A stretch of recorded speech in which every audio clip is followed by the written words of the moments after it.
చూడండి, ఎవరన్నా చనిపోతే చాలా ఏడుస్తూ ఉంటారు. ప్రతి ఒక్కళ్ళకు దుఃఖం ఉంటుంది, బాధ అనిపిస్తుంది, నేను కాదనను. కానీ మనము చీటికి మాటికి అతని మీదనే బెంగ పెట్టుకొని ఏడుస్తూ ఉంటే అతడు తిరిగి వస్తాడా? రాడు కదా. అందుకని అది ఒకటి. మళ్ళీ అట్లా మనము ఊకే ఏడుస్తే చనిపోయిన వారి ఆత్మ కూడా శాంతించదు.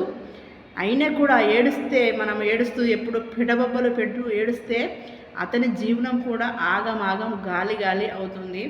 అందుకని మనము ఆయన ఆత్మ శాంతించడానికైనా కానీ ఏడవకూడదు, ధైర్యంగా ఉండాలి. ఆయన మన ధైర్యాన్ని చూసి అతడు కూడా సంబరపడతాడు. నేను పోయినా కానీ మా వాళ్ళైతే సంతోషంగా సంబరంగా సరదాగా ఉన్నారు కదా అని ఆయన కూడా చాలా సంతోషిస్తాడు.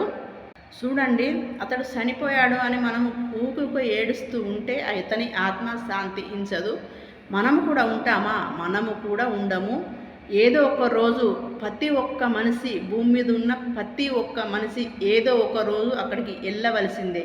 ఇక్కడ ఎవ్వరు కూడా ఉండరు ముద్దర గుద్దుకొని.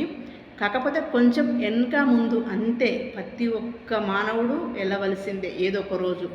మనము సాట్ల పడ్డ నాటి రాత కాట్ల పడ్డ ఓదు అన్నది నిజమండి.